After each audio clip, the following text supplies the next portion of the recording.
Isang malaking biyaya para sa sino mang may-ari ng bahay ang makatagpo ng isang taong mapagkakatiwalaan.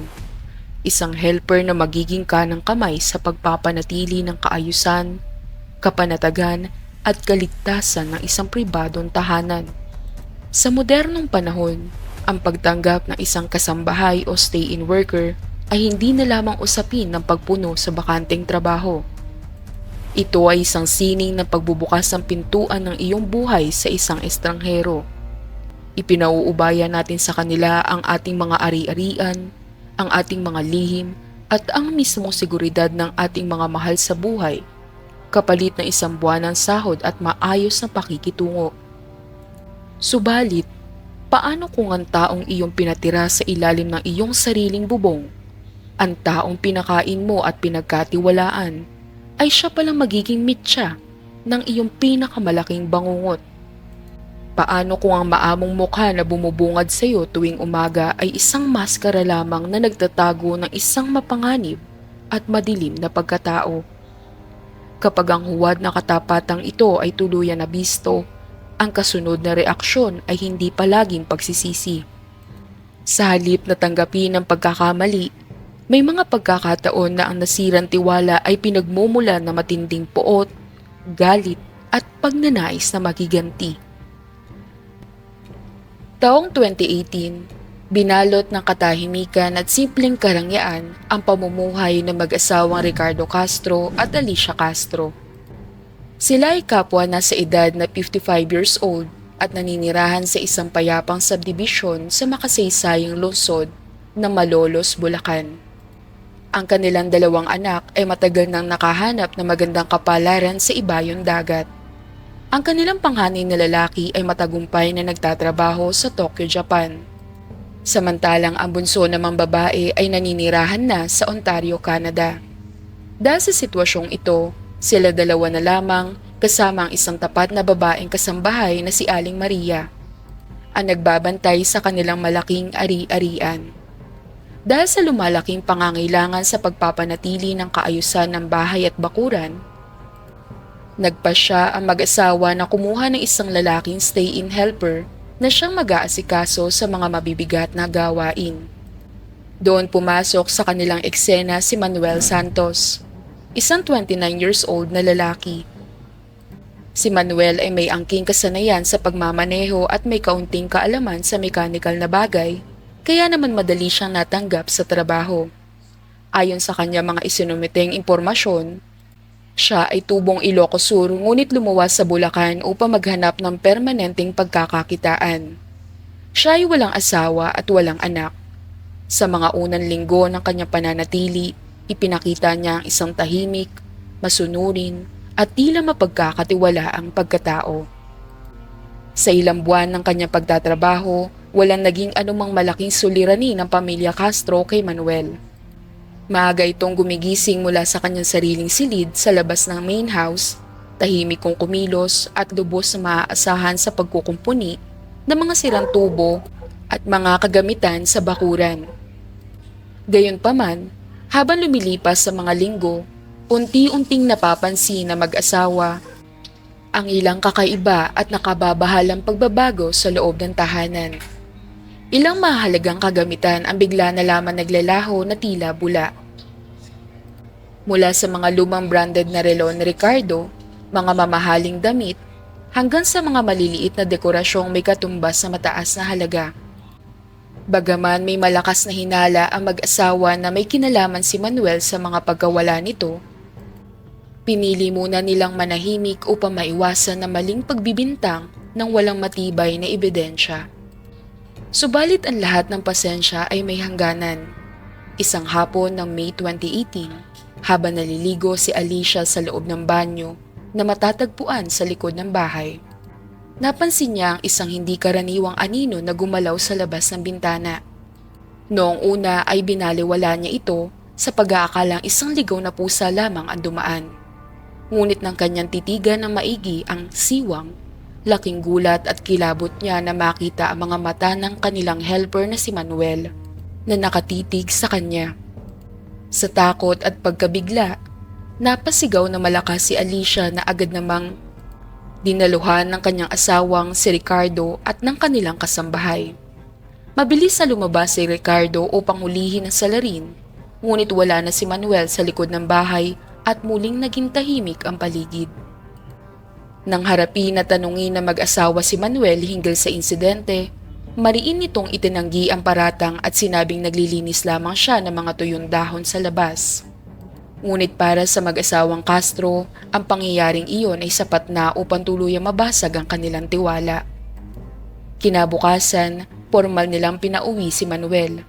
Ibinigay ang kaukulang sahod para sa mga araw na ipinagtrabaho nito. At mahigpit na sinabihan na huwag magpapakita sa kanilang lugar. Para sa mag-asawa, ang pagpapatalsik kay Manuel ang katapusan ng isang bangungot, ngunit para sa huli, ito ang mitya ng isang matinding galit. Hindi natanggap ni Manuel ang biglaang pagkakasante sa kanya. Sa mga sumunod na linggo, nagpalipat-lipat siya sa mga pansamantalang tinutuluyan sa iba't ibang bahagi ng Bulacan nang walang permanenteng trabaho. Ang tanging tumatakbo sa kanyang isipan gabi-gabi ay ang mukha ng mag-asawang Castro na sa kanyang paniniwala ay umapi at nag-alis ng kanyang dignidad dahil lamang sa isang pagkakamali. Sa halip na magbagong buhay, pinili ni Manuel na magkimkim na matinding poot at magplano ng paghihiganti. Sa isang gabi na matinding paglalasing sa isang tagumbar, nakipagkita siya sa isang dating kakilala na si Bernardo Perez, isang ex-convict na kilala sa komunidad sa pagiging sangkot sa mga iligal na aktibidad at marahas na krimen. Sa pagitan ng mga baso ng alak, inihayag ni Manuel ang kanyang kwento kung saan ipininta niya ang sarili bilang isang biktima ng kawalan ng katarungan. Unti-unting napunta ang usapan sa ideya na madugong pagganti. Iminungkahi ni Manuel na may malaking utang ang mag-asawa sa kanya at ang tanging paraan upang mabayaran ito ay ang pasukin ng bahay ng mga ito sa oras ng kanilang mahimbing na tulog, nakawi ng mga natitirang kayamanan, at saktan ng mag-asawa upang iparanas ang kanyang naramdamang hirap. Sumang-ayon naman si Bernardo sa naturang plano at sa mga sumunod na araw ay binuo nila ang mga detalye ng operasyon. Gayunpaman, walang ideya si Manuel na matapos ang insidente ng paninilip, ang mag-asawang Castro ay lihim na nagdagdag ng seguridad sa kanilang tahanan sa payo na rin ng kanilang anak na nasa Japan. Bumili sila ng isang malaki at sinanay na Rottweiler na pinangalanan nilang Rex upang magsilbing tagapagbantay sa buong bakuran tuwing gabi. Pagsapit ng kalagitnaan ng June 2018, napagkasunduan ng dalawang sospek na isa katuparan ng kanilang maitim na balak. Pinili nila ang oras na kung kailan pinakamalalim ang tulog ng mga tao. Bandang 2:00 ng madaling araw, tahimik na tinahak ni Manuel at Bernardo ang makipot na daan patungo sa subdivision. Huminto sila sa isang madilim na bahagi malapit sa bakod ng mga Castro. Si Bernardo ay nanatili sa labas bilang lookout upang magbantay sa mga anumang paparating na ronda ng barangay. Habang si Manuel naman ay armado ng isang matalim na patalim na isinuksok sa kanyang baywang. Maingat at kabisado ng inakyat ni Manuel ang mataas na bakod sa likuran. Gumapang siya sa madilim na bahagi ng bakuran patungo sa pinto ng kusina.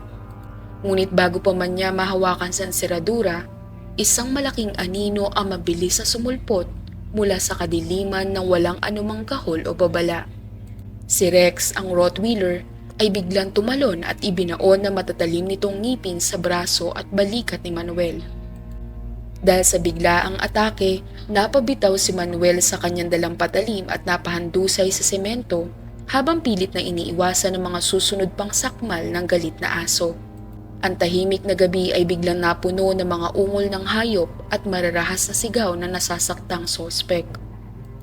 Nang marinig ni Bernardo ang kaguluhan mula sa labas, sa halip na tulungan ng kasamahan, ay dinalaw ito ng matinding takot at agad na kumaripas ng takbo palayo upang iligtas ang sarili.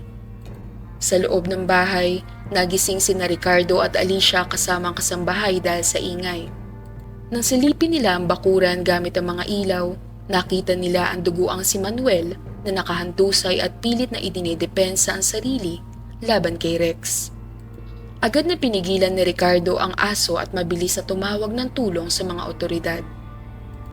Ilang minuto lang ang lumipas, dumating ang mga barangay tanod at mga miyembro ng Philippine National Police o ang PNP ng Malolos. Agad na isinakay sa patrol car ang sugatang si Manuel upang dalhin sa pinakamalapit na pampublikong ospital upang gamutin ang mga malalalim na kagat sa kanyang braso, hita at leeg. Na-recover din ng mga pulis sa pinangyarihan ng krimen ang patalim na dinala ng sospek.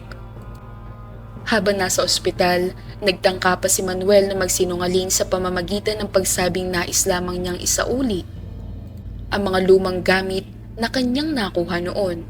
Ngunit hindi naging kapani-paniwala ang kanyang depensa dahil sa disoras ng gabi at ang pagdadala ng sandata. Sa pamamagitan ng pagsusuri sa mga CCTV camera ng kapitbahay, nakita ang pagtakbo ni Bernardo Perez na kalaunan inadakip din sa isang hot pursuit operation. Nakuha sa cellphone ni Bernardo ang mga text message na nagpapatunay ng kanilang detalyadong plano na pagnakawan at saktan ang mag-asawa. Karagdagan pa rito, formal ding nagbigay ng salaysay ang kasambahay ng mga Castro na minsan na rin siyang hinaras at pinakitaan na malaswang gawain ni Manuel noong ito ay nagtatrabaho pa roon. Dinala ang kaso sa Regional Trial Court na Malolos, Bulacan. Matapos ang ilang buwan na masusing paglilitis, pagpapakita ng mga pisikal na ebidensya tulad ng patalim, mga mensahe sa cellphone, at mga kuha ng CCTV, naglabas ng pinal na desisyon ng hukom. Hinatulan si Manuel Santos ng guilty beyond reasonable doubt ng attempted robbery na may kasamang qualified trespass to dwelling at grave coercion at pinatawan ng pagkakakulong ng 8 hanggang 12 taon sa pambansang bilibid. Si Bernardo Perez naman ay hinatulan ng conspiracy to commit robbery o bilang kasabwat at parusang pagkakakulong ng 6 hanggang 10 taon sa parehong bilangguan. Ang batas ay walang kinikilingan.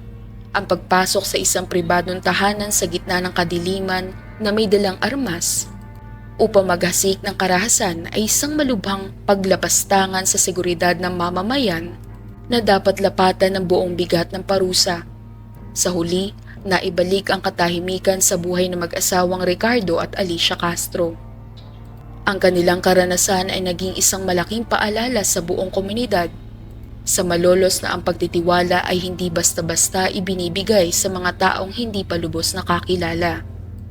At ang maayos na seguridad at maagang pag-aksyon ang siyang tunay na kalasag laban sa mga nagbabalak ng masama. Matapos ang unos na nagdala ng takot sa kanilang tahanan, ang bawat sulok ng kanilang bakuran na dati naging saksi sa tangkang karahasan ay muling napuno ng katahimikan. Ngunit sa pagkakataong ito, may kalakip na itong mas malalim na karunungan at pag-iingat. Si Rex, ang kanilang tapat na Rottweiler, ay nananatiling simbolo ng kanilang proteksyon, habang ang kanilang mga anak sa ibang bansa ay nakahinga ng maluwag sa pag-alam na ligtas na ang kanilang mga magulang. Sa kabilang banda, sa likod ng mga rehas ng pambansang bilibid, hinarap ni Manuel at Bernardo ang malamig na katotohanan ng kanilang mga maling desisyon.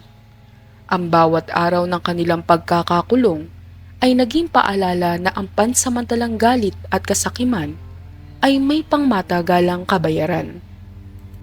Ang kwentong ito ng pamilya Castro at ni Manuel Santos ay isang salamin ng totoong buhay na nag-iiwan ng 3 mahalagang aral.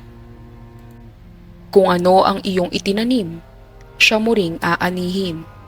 Nang itanim ni Manuel ang pagnanakaw, paninilip at pagbabalak na masama, ang inani niya ay sugat sa katawan at pagkawala ng kalayaan. Nang iwan naman ni Bernardo ang kanyang kasamahan upang iligtas ang sarili, ipinakita nito na walang tunay na katapatan sa samahan ng mga taong nagnanais na masama.